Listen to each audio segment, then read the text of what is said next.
It's time to wake. Hello, boys. Big stretch from the Koopmeister. Another beautiful evening with the windows open.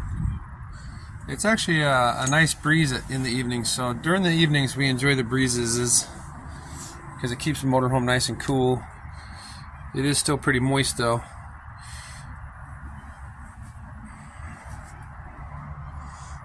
Daughter. Okay. Alright, let's kick this day's ass. Just woke up, it's about 7:30. We got some logistics today. We're gonna do some laundry. Alright, let's hit the road, kids. Today, Navigator's Bailey. I told the kids, let's just get up. We're gonna go to the laundromat and they can get ready and eat breakfast while we're doing the laundry. So we just literally woke up and we started driving. It's about 10 minutes to the laundromat. And then we can do work.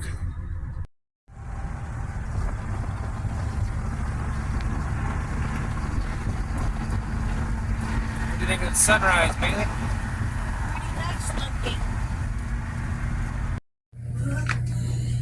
Alright, we got a full load of laundry, but the biggest reason why we're doing this is the water clothes and towels from when we were at Corpus Christi on that island camping, beach camping. Man, I don't know if the clothes didn't, because it's been so humid, the clothes haven't been drying out, but these things stink. Absolutely terrible. So I was like, well, whether we need it or not, we're doing laundry, because I can't go another day with that stench, huh? It was pretty bad. Alright, you're seeing it live in action. Oh dang, she went for the double. Alright, in use. Now we can start our morning. Let's go get some breakfast. Alright, we'll leave that on top. And let's go get some food. Alright, Navigator. We just finished at the laundromat. I don't know if you noticed, but it was called NASA Laundry. Pretty cool name. Took us about an hour and 45 minutes. I don't know why it took so long, but you know, we were busy. I was editing videos, did laundry, kids showered. What else? We did some logistics on the motorhome, cleaned the trash out. Anyways, we kept busy. We made it an action-packed stop, and now we're on the road. All right, here goes.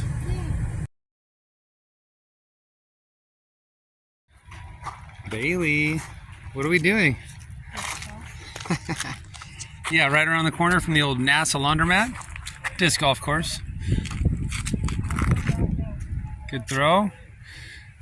So we're just gonna do maybe 5 or 6 holes and then get back on the highway.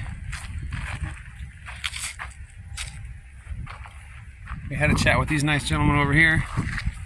They're giving us some help. Sometimes it's tough to navigate a course you're not familiar with.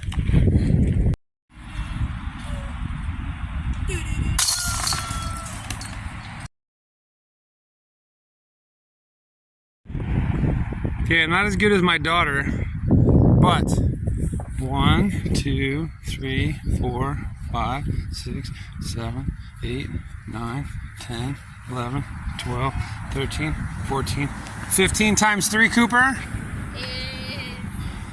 45. Very good. 45 foot. Not quite as good as the old 72 footer Bailey had. Good. Do it like He just finished throwing about 6 holes of disc golf. Before we got in the car, I wanted to check out this. It's right next to it. There's this little pond. I don't know.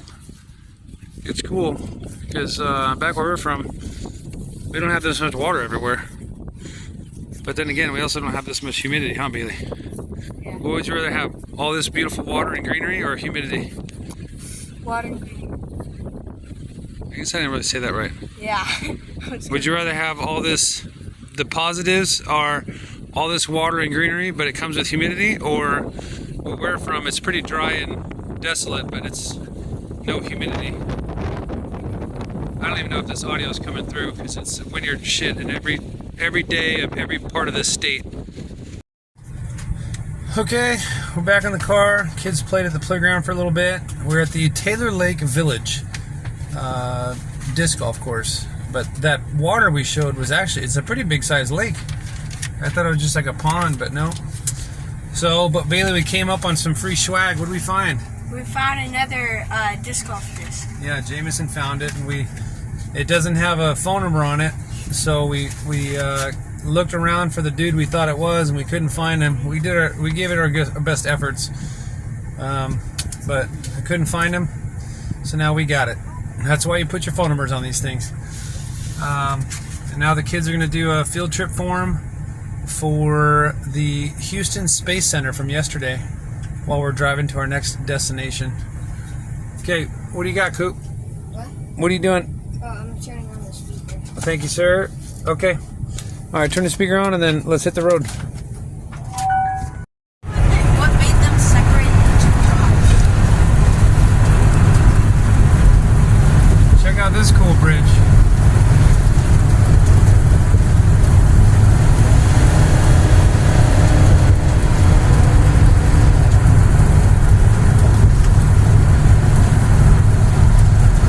Sorry for the bouncing. This road is very bouncy.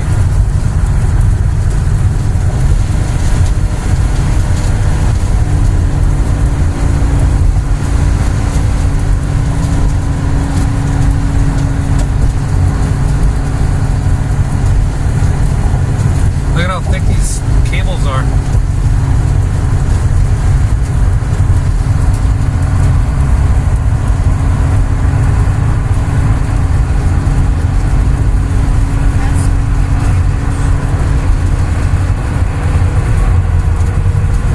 I'd love to show you the view, but I got a truck next to me. There's a little bit of it. Water everywhere. Oh, there's some big cargo ships. It's windy up here.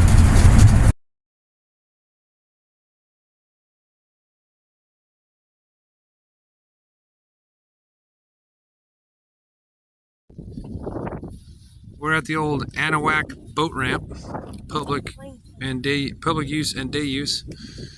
This water goes down to the main bay of the Houston Galveston area. On the map, it doesn't look too big, but you can see here you can't even barely see the other side of it. It's just a little tiny strip of hills.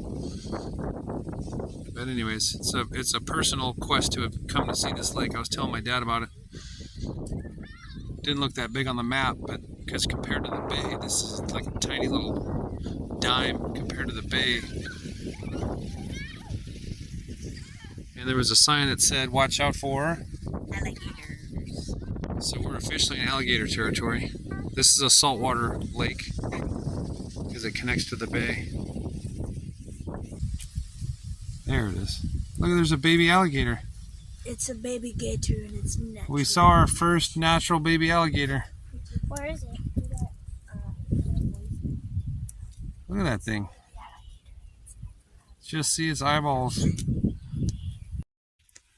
Jameson, tell us what kind of cool stuff we just saw. So I just saw this squiggle in the water moving, and I figured out it was a water snake. And then the baby alligator, like just its head was slowly moving towards it, and then we didn't see it, but then there was like moving in the bushes. It was like a rustle. Yeah. We think that because the alligator was just floating, and then Jameson's like, "Oh look, there's a snake behind it," and it was snaking through the water. And the alligator turned around and we saw a little tussle in the water. We literally just watched a baby alligator eat a whatever kind of water snake.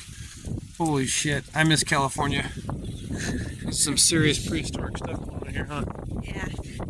Yeah. All right, well, we just saw nature at its finest. So, Grandpa, something to think about with wherever you move down south here. There ain't no swimming because there's alligators in these waters. And Cooper had a good point. Cooper said, well, looks like we're not going to use our RC boats because we can't get them if they get stuck or something, because there's gators in them waters. So no sailing for Grandpa, because if something happens, he's going to get eaten. And there's no playing in the water either. That's kind of sucks, because there's water everywhere, but you can't go in it. So what's the point in it other than being pretty, I guess? Gotta learn how to win. Mike.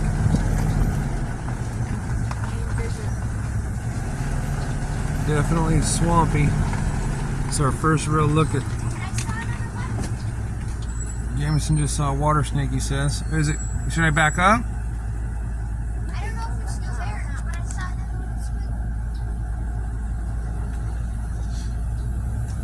squiggle. Definitely swampy now. We haven't seen this kind of stuff yet in our trip.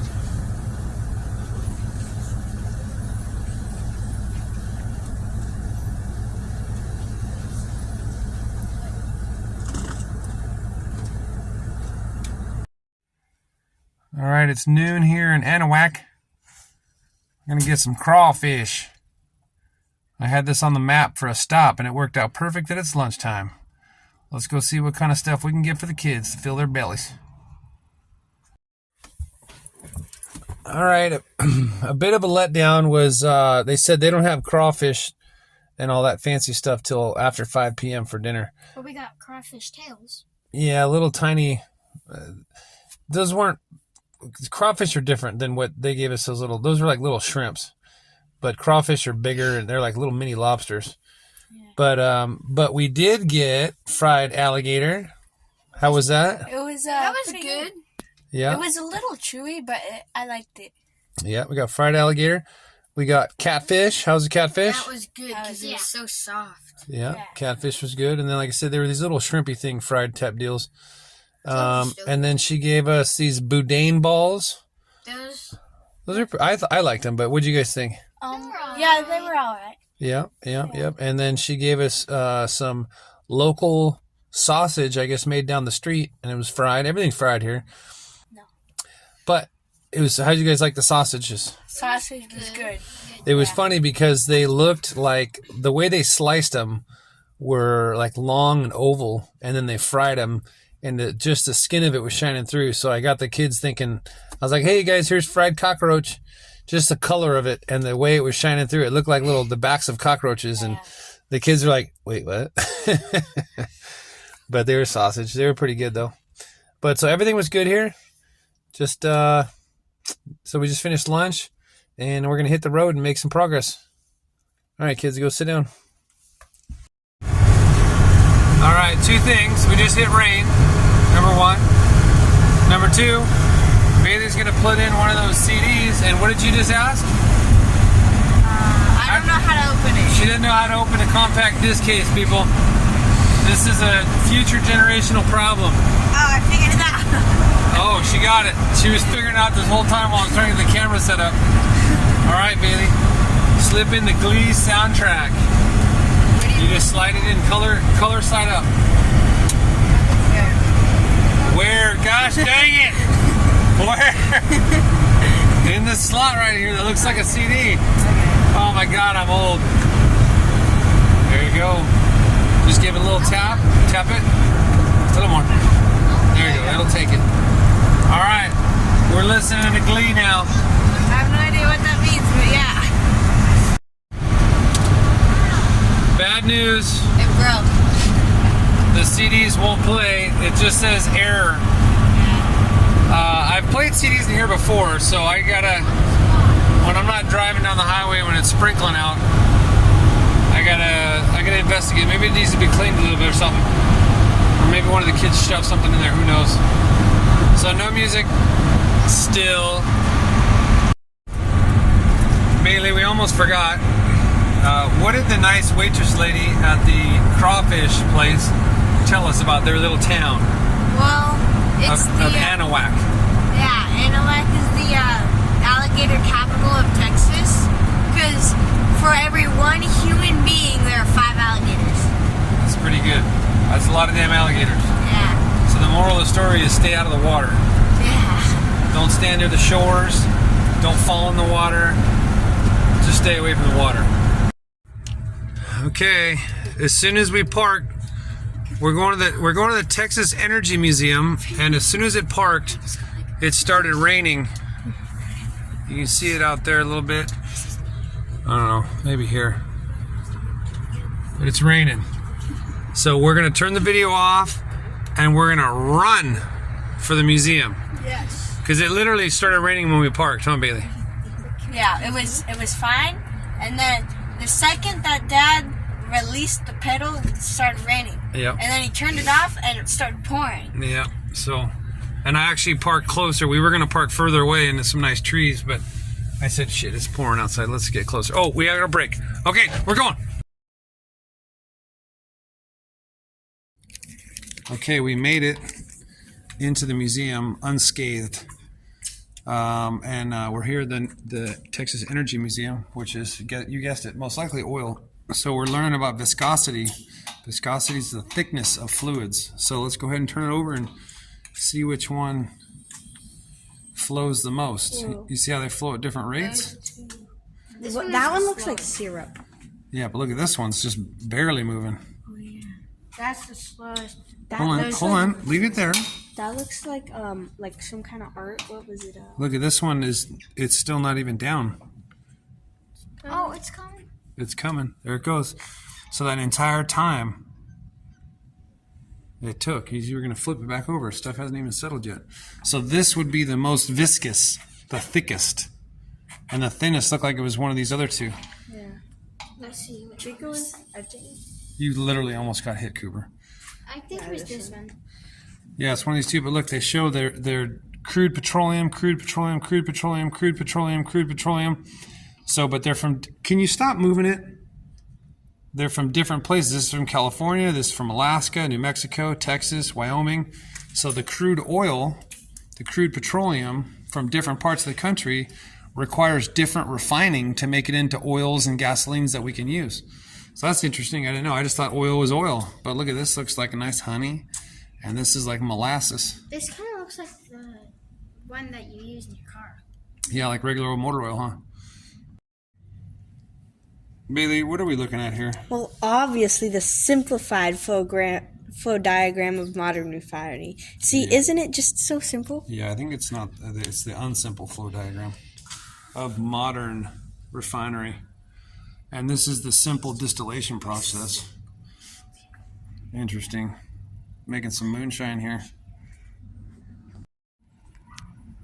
All right, Cooper's going to teach us about how they drill for oil. So what do we got in this step one, Cooper?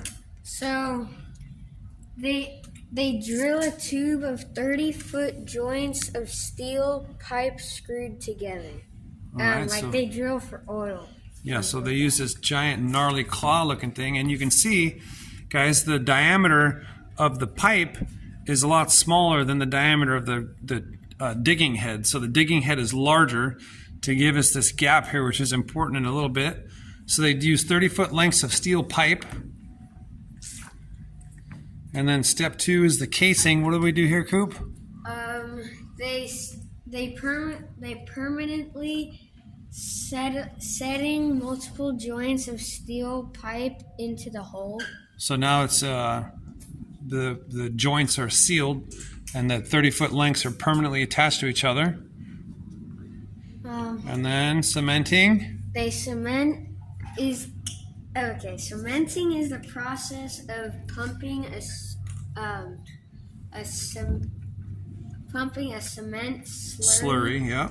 into the well Yeah. and forcing it between the casing and the wall. So between the casing and the concrete or the rock they just drilled in, they fill it with concrete to kind of strengthen it.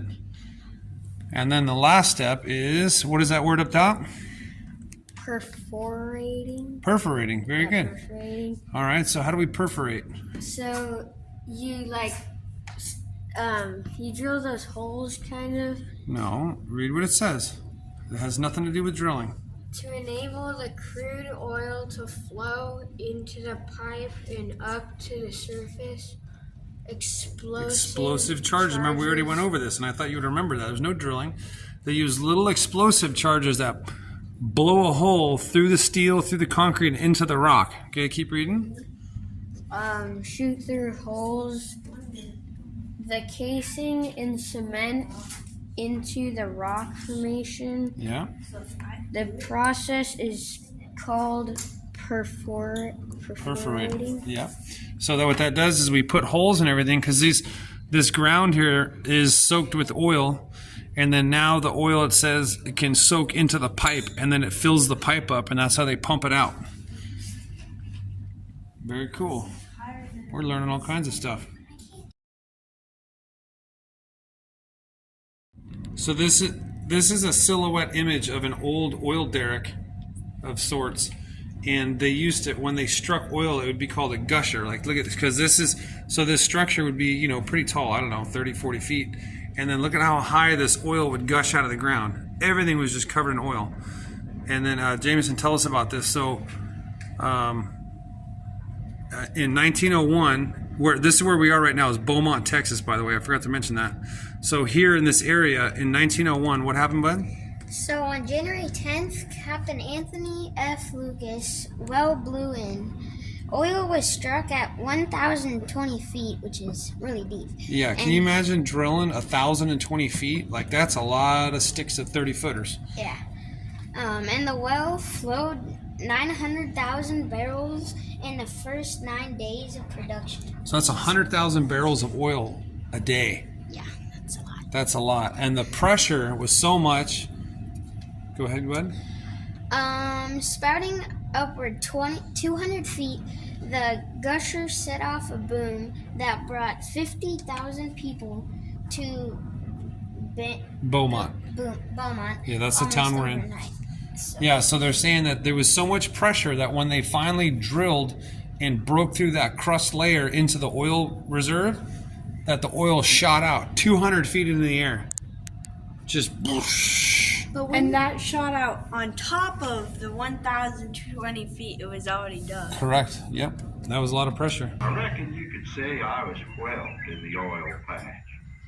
Pa was drilling water wells near Nacogdoches when I was born in 1885. Ma died of the typhoid next spring, just about the time Pa went broke and lost his rig. Things are commencing to look kind of bleak. Cooper, stand next to this and put your hands on it so we can see how size it is. Please do not touch, but like stand over there and put your hands like over it so we can see. Sneak in that corner. That way we can see how big this thing is. Like put your hands lower and away, around it more. There we go. I think you can actually turn it. Hey, Steamboat Willie, don't crash. This is the upbridge speedway. The north tip of the place right. So these big oil tankers you see, it says can carry 600,000 barrels of crude oil. I'm assuming like a 55-gallon barrel. 600,000 barrels worth. We're now making a long. That's a lot of oil. Just approaching the rainbow. Okay, we notice here, so a barrel Crude linering tanker is equal to 42 gallons. That's the standard measure for crude oil in the United States. But we're different, so other countries use weight. Yeah, interesting. I don't know why 42 gallons. That's an odd sized barrel. Usually they're 50 or 55 gallons. These marshes offer But like I said, we're Americans. We do things different for some stupid reason. So here's a model of, we've seen at least a dozen refineries, and to not bore you, we haven't filmed them all. But these are the things, this is a lot less pipes though, huh, Jameson? The ones we've seen in the real world, there is trillions of pipes and tubes and whatever. So, and oh look, there's a little cooling tower. So Jameson's gonna tell us a little something here. So sometimes, like in some of the stacks, there's like flames that come out, and right here it says, "What is the flame?" So the flame is flares burning occasionally at excess gases from the refining process, and since the gases cannot be removed, recirculated, or stored, they are burned off in a short-term flame. Often there is no flame. Huh. Everyone we've driven by has had a flame. Yeah, at least one flame. Yeah, there's usually one tower with a flame going. So apparently it burns off excess stuff. All right. And then we got the old hydro cracking unit, and we got the reforming unit. The crude distillation unit. Oh, we got. Don't forget about the fluid catalytic cracking unit, and the. Don't forget about the alkylation unit, of course. And you wouldn't want to forget the tank farm. So I'm sure you guys all know everything about this stuff. This is standard procedure here. But I don't want to bore you with the details. Go ahead and hit that button, bud. See what happens. Oh my goodness, techno show. Welcome to Unlocking the Energy of Oil. Have you ever seen an oil refinery from a distance and wondered what all those pipes, tanks, and towers do? For most of us, it's hard to distinguish one piece of a refinery from another. To actually see what's happening at the refinery. So, as Jameson said, these things have lots of pipes. Bailey, how many miles of pipes are in these refineries? There's about 500 miles. Nothing special. 500 miles in a typical refinery. Bud, you were correct in that statement of a lot of pipes. Yep. You have good observation. Okay, what else you got for us, Bailey? To run a refinery, it takes the same amount of electricity to run 35,000 homes. 35. That's a lot of houses. Takes about 10 days for 1 barrel of oil to come out as like a product like gasoline or diesel. All right, or motor oil and stuff, yeah. And some of the largest refineries can make up to 20 million gallons of oil a day. Per day. Yeah. 20 million gallons. Wrap your brain around that. All right, Cooper, this looks similar to the last speech you gave us. So the last one, there was a little hole and it was perforated to just blast a little tiny little thing like this for oil to soak into. So Cooper's going to teach us the next level when it starts to get clogged, or if they want to increase production. What do they do, Coop? So they would blast the perforating holes like this. Originally, yeah. And then they would put it with hydrochloric acid. Yeah. To make like these. The acid would like, kind of eat the rock away, huh? Yeah, so it could get more kind of. Yeah. So they would pump the wells with hydrochloric acid to eat the this in this case is limestone. It says it would, instead of just that little tiny little bit of oil drippage, you can see how much the hydrochloric acid will etch into the limestone, and then now you have all these bigger freeways and channels of oil to get into the. So they do it to increase production. So that's pretty cool. So Bailey. Yes. That's you. Yes. I'm looking at some artifacts here. So before oil was a thing, what do they do in these here lands? Well, they cut down trees for timber, and they farmed rice, cotton, and cattle for, food. They still do a lot of cattle, I believe, but then oil took over and they said, forget that, this is easy money. Well, it's not easy, but all right, cool.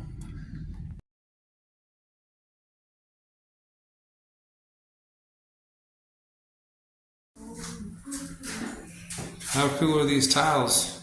Texas tiles. Little mini Texas tiles. And it's cool how they all like fit together. Yeah, that is. They're pretty cleverly made. In odd shapes. That's how all the tiles are outside of this museum.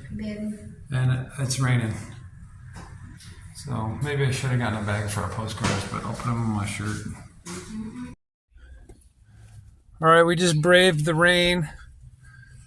First of all, what do you guys think of, so when it rains at our house, it's usually frigid and cold and miserable, but it's humid and probably like 70 degrees here. So what do you guys think about rain when it's warm out? It's not that bad. Yeah, not bad, because at home you'd never want to go outside since it's like freezing and there's... Yeah. It feels nice, but weird. Yeah. It's like in my brain, it's like it's supposed to be cold and freezing. But it's hot outside. Yeah. This is like maximum humidity. Literally moisture dripping out of the air. Okay, well, we just left the old Texas Energy Museum. What'd you think, Bailey? What'd you learn? Anything cool? What happened? It was pretty cool, yeah. I think the best part, well, for me is when that place where it showed us the like refinery. Oh yeah, the area. model with all the Yeah. lighting and stuff. And Yeah, that was told pretty us cool. About what it did. Yeah, The we watched alkalinical like a 5-minute little monologue thing would talk to us, so I didn't want to film the whole thing. But all right, Coop, what about you? So I like the that like wheel that you spin with the oil Oh in yeah, it, to and show the that viscosities. truck, and that like gas truck. Oh yeah. I don't think I took a picture of that, but they had old oil trucks and gas trucks there, a couple of them. Yeah. I probably should have taken a picture, but oh well, can't win them all. The all the things that had buttons that talk to you, it explained everything really well. Yeah, those little weird faces that glowed. That were very creepy. Yeah. What about you, bud? What'd you like? Mine, I like the Model 2, the oil refining model. Oil refinery model. Oh, the model also, yeah. Yeah. I don't know, it's just cool. Yeah, that's cool. It was informative, and then it was cool on how the oil got changed into gas. yeah. And the molecules. Yeah, we watched a little video presentation on that too. Separately was how they separate the oil. They actually boil the oil, and it steams it in a sense, and then they distill it, and that's what, as it goes up, the different levels become different products, whether it's oil or grease or lubricants or gasoline or diesel. It's just all in the distillation steaming process. Pretty crazy. I didn't know it was just like that. They just boil the oil. Yeah. And then from this level you get gasoline, from this level you get crude grease. And to make gasoline, they break the molecules to put them back together. Yeah, for some reason they gotta separate them. Yeah, because if they were too big, they had to break them, but then they were too small, so they had to make them big. So they had to make them bigger. Yeah, I think they left out some important information that we didn't get, because there's got to be a reason, but they didn't talk about it. All right, well, we're gonna hit the road again. We're almost to Louisiana. I gotta check the map, but I think we'll be in Louisiana today. So we're finally out of Texas. It's been like 5 days. Yeah. 4 days at least. I'll have to check the map. Today's Wednesday. Yeah, so probably like 5 days. Big Texas. All right, hit the road. Cooper, give me it back. Let me do my 7 hits. Here. Better 3. We're missing part of that boat.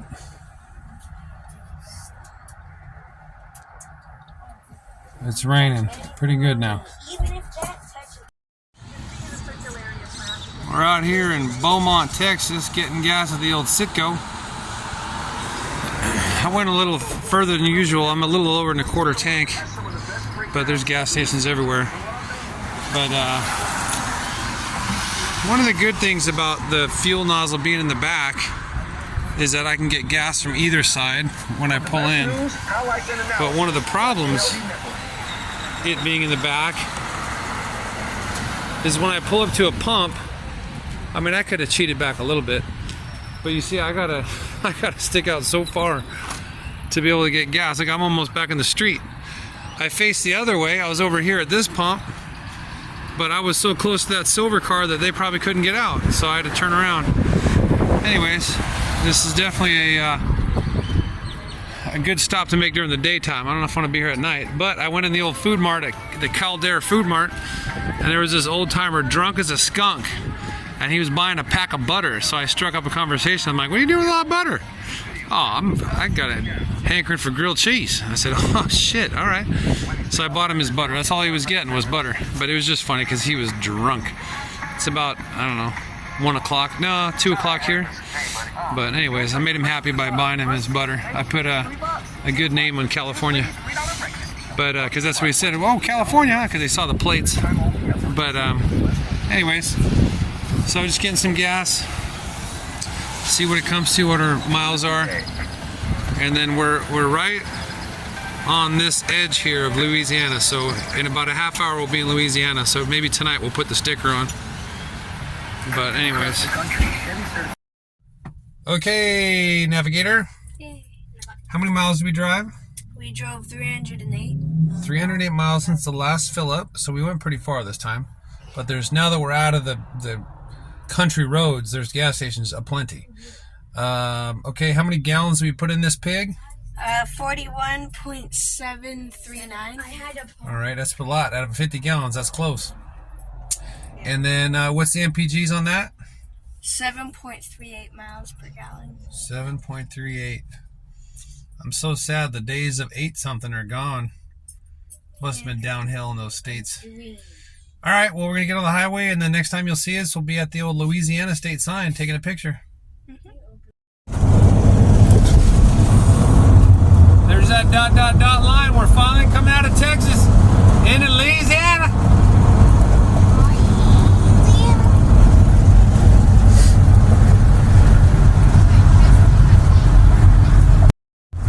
Louisiana state line is that river. We just went over the river. Let's see where the old state sign is, the welcome. And hopefully it's in a spot that's not going to kill my children. You think it'd be easy enough on this bridge with this wide shoulder.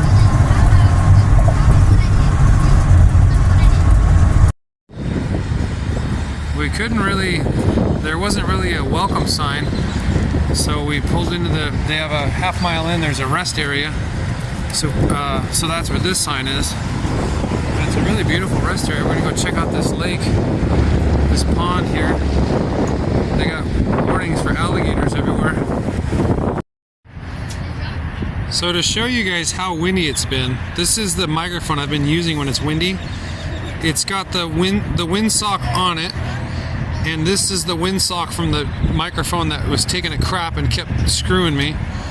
So I shove this little one into this big one. That's what I mean. A couple videos ago I said I was double socked, and it still has wind coming through the two foamy things. So that just gives you an idea of how stupid windy it's been here. So then this is how, I don't know if it'll show. Anyways, I have that other microphone clipped deep into this other sock, and I pinch it closed so the wind can't blow in there, and that's how I hold it. And it still has wind. And the third layer is, a lot of times when I'm editing the videos, there's a cool feature for noise reduction. So I double sock, and in post-production, or whatever they call it, editing, I reduce the noise volume digitally. So it's bonkers, the wind levels here.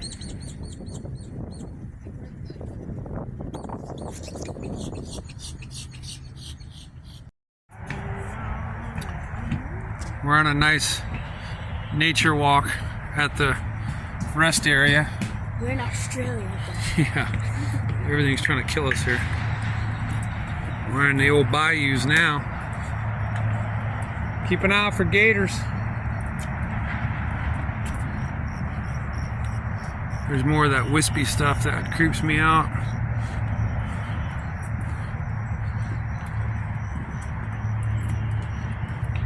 But why don't you look out instead of down at the wood floors?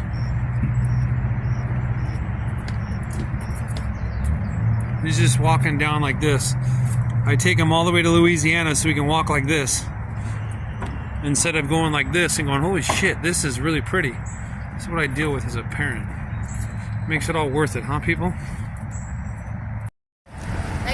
Okay, we're still at this beautiful welcome center / rest area, just half mile inside of Louisiana. We've been sitting here planning and plotting our next days. I was trying to figure out how many, because I think I'm starting to fall behind days here, you know. Don't tell mom, but this might be longer than we told her. But we just got to here. I was trying to plan my next days to figure out where we're going to be at. So I planned the next 9 days should get us just into Georgia. Anyways, so we were here just relaxing, planning. The kids had a phone call with mom. But I said, oh, hey, let's get back out and put a dang sticker on. All right, but where's the Louisiana sticker? What does this thing look like? Right there. The one with the pelican. The one with the pelican-looking crane or something. All right, LA, that's Louisiana. Okay, who did the last one? Cooper did, oh, that's right. Cooper did Big Texas. Big sticker for the big kid. Remember not to touch it too much and unsticky to sticky. Cooper did a fine job on cleaning it. He wiped it down. So we figure that Jameson did New Mexico, even though he's being reluctant about admitting it. I don't know. And but Bailey says she has not done one, so be careful. Your hands are clean, right? Just use your nails. Okay, line it up. Thank you, boys. I need full focus for this. Soul focus, she says. In the wind. In the wind. Dang, that was perfect. Yeah, remember it's okay to have the black border around it. All right, check that out, people. Louisiana. That's Louisiana for you. And then Mississippi and Alabama are gonna go quick, cause look, we just got these little toes. I call them toes in the Gulf. They're just dipping. So Mississippi and Louisiana, I'm sorry, Mississippi and Alabama are gonna go pretty quick. And then we're into Florida for I think 4 or 5 days, similar to Texas. It's a long one. So how many days did we spend in Texas? Like 4 or 5? I want to say 5. Didn't we do 2 days at the beach in Texas? I don't know. We did El Paso to Laredo. That was 1 day. Laredo to... Shit, I don't even remember. 2, 3... I'm going to say 5 days. We'd have to check the math. But... Alright, well there's Louisiana. Okay. What do you guys think? Stand underneath it for a picture. Yeah, your head would be in the way anyways. Okay, cheese. Cooper, point to Louisiana. Point right to, right to like that. And then hold your arm there. Cheese. With another period. Before I knew it, it was about 7 o'clock. We're still in that truck station, or rest station at Louisiana. And I was like, oh man, these kids need to eat, I guess. They're growing. So we're still here cooking as if it's not hot enough and humid enough. We're cooking. So we're adding to the temperature. Everybody's sweating. But a little dad secret is the milk was about to turn.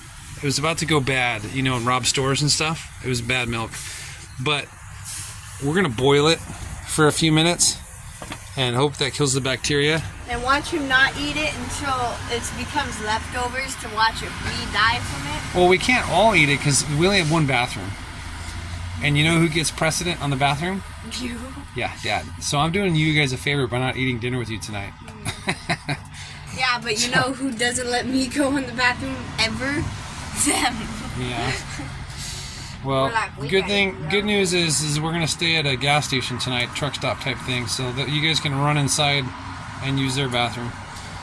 But I figured by dad science is if we just let this milk boil for a minute or two, it's like killing the bacteria in water, right? So we got to kill the bacteria in the milk. Bailey's not buying it, but I'm buying it. Well, all right.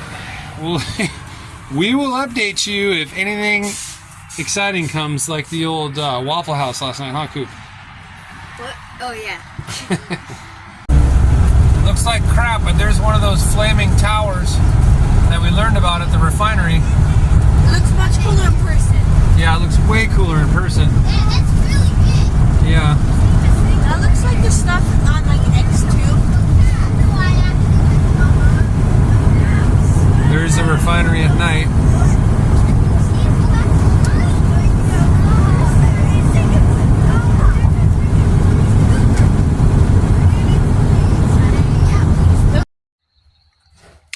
All right, Keyhoes. This might be a quick exit video because we've already recapped everything we did today as we did it to keep it fresh in your memories. And everyone watching already just saw everything we did. So what do we talk about? We talked about No, what do we talk about? Oh. Since they already know everything. Yeah, we woke up at the pinball place, right? This is where we woke up this morning? Yeah, and then we drove to the laundry. That took longer than I figured. It was like almost 2 hours, hour and 45 minutes or something. But like I said, we did a bunch of stuff there. Then we played a little bit of disc golf. Then we went to that lake with the alligator. I was doing some recon for my dad. And then... But that's too far east, because I don't believe Corpus Christi has alligators and stuff. I think we're finally east enough where that was like the lady said, that's the Texas hotspot for alligators. So I think anything west of like Houston is alligator safe. But so then we went to that lake. We got lunch that didn't have any crawfish, so we'll have to get some crawfish at another place, because it's cool when they do a big boil. They do potato chunks and sausage chunks and corn, and anyways, it's pretty good. And then we drove to the energy museum where we got rained on, and then we learned a little bit about oil and into gasoline. And then got back on the road, right? And then we just went to the old Louisiana Welcome Center. We were there for like over 2 hours. Had a half-hour phone call with Mom. Made dinner. So far, everyone's stomachs are okay. So boiling, for the future, for anyone in the audience, boiling borderline bad milk, like it was thinking about robbing a store. It didn't quite do it, but it bought the gun. And it was about to do bad stuff. Just boil the milk. It's fine. Kills all the germs. So nobody's stomachs are hurting. And then, yeah, what else did we do there? Walked around. We did a lot of stuff at that place. Yeah. It was really nice with that lake right there. And then got on the road again, and then just drove, right? Yep. Yeah, that's about it. We got gas at some point today. We talked about that, Bailey? Yeah, the MPGs. Yeah. So now we're here at tomorrow's destination. It's like an alligator farm. The gates were open, so we drove in, and I'm hoping that nobody bugs us, but if they do, I'm going to say, dude, we're going there tomorrow morning. Leave us alone. So that's our plan, at least. And so that was a little foreshadowing, but at least we're literally parked at our next activity, because our next few days, actually next week, we're going to have to be a lot more strict on our schedule, because we're a few days behind schedule, and we don't have any fudge room on this trip. Maybe a day or two.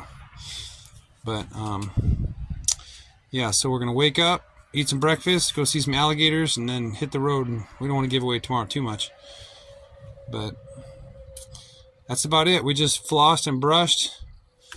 I just took my shower. So we're all clean. Mr. Clean. And, yeah. We're ready to dump our tanks tomorrow, huh? Let's actually do that. Let's show the old audience here the Mission Control Center.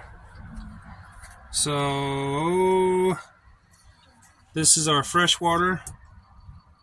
Oh, we're still doing pretty good. We're quarter tank, tickling a half tank because we're shaking the motor home. The propane, we're at about a half tank. So 2 weeks in, we still got a half tank.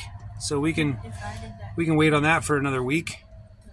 I don't remember which one is holding tank 1 and holding tank 2. I keep forgetting that. I'm assuming holding tank 1 is the main tank. That's the black tank. That's half. And then because of all of our activities, I think the gray water is the full one. But tomorrow when we dump, we're going to do it in order where we can see for sure. I don't know. I've done this 100 times, but I always forget. But I think holding tank 1 is the primary black tank for the unmentionables. And battery condition is in the green, good. So that's that. Holding tank. We still got a half tank. We're pretty full on that. That's why we got to dump tomorrow, because our water is quarter. Anyways, so tomorrow we're going to dump. There's a dump right next to our third spot for tomorrow. All right, kids. So that was a little foreshadowing. Anything else? I don't think so. Nothing exciting? All right, just Jameson and Cooper wrestling all day today. Driving me crazy. Oh, the CD player, we stuck a Q-tip in the CD player trying to dust whatever it was, and we tried 3 different CDs, and super pissed off that the CD player doesn't work. Because it's worked before, because we used to, I have a Spanish learning song CD where they sing really slow, and they sing about like going to the supermarket and, you know, walking your dog, just the stuff to learn. And we used to listen to that on the road trips. So I know it used to work. I don't know what changed between here and there, other than the gremlins got inside and messed the wires up or something. But the other thing I wanted to try is this bad dog. For those of you watching that are old, it has I believe a 6 6-disc CD changer underneath the old navigator seat. Right there. So I might have to fiddle with that to see if we can put some CDs in there. Because then you can load 6 CDs, and then you just go through the menu and you pick CD1, CD2, CD3, and then it plays from under your seat. There's a player. So yeah, mind blown, right? So one of these days, since the main one doesn't work, I don't know why, but we'll have to fiddle with that. Because Bailey was pouting all day today. She didn't get to hear Beyonce and the Glee soundtracks.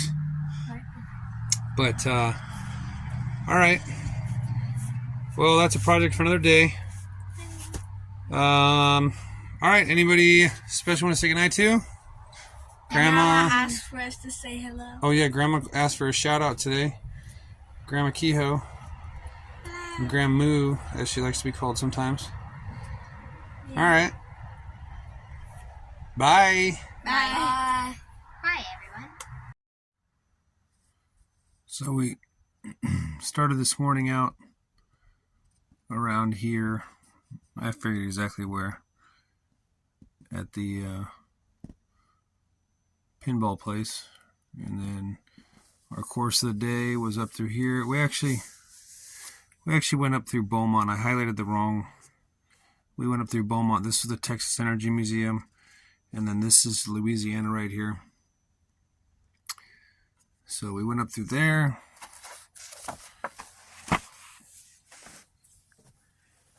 And then same thing, like I said, we actually went through Beaumont. Came across here. Drove and drove and drove. And then in Jennings is the gator place that we slept at for the night. I forgot I wanted to point out. So this is Houston. You know, we drove up this way. This is the town of Anahuac, where we're looking at that lake. And this tiny little lake right here was the one we were standing right about where this dot is. And we could barely see the other side of it. And, you know, on this map, it looks tiny because look at this bay next to it. Like, this is a little shoreline. This is where it goes in, Galveston. And then there's this huge bay that goes up there, comes down around here, comes down here, goes all the way over here. So I thought this lake was tiny, like, you know, just a little lake. Dude, I'm telling you, you saw the video. I could barely see across the other side of it. And just for scale, like, I'm blown away at how big this. We didn't actually look at this, but I don't know. For reference, this bay is massive, gigantor.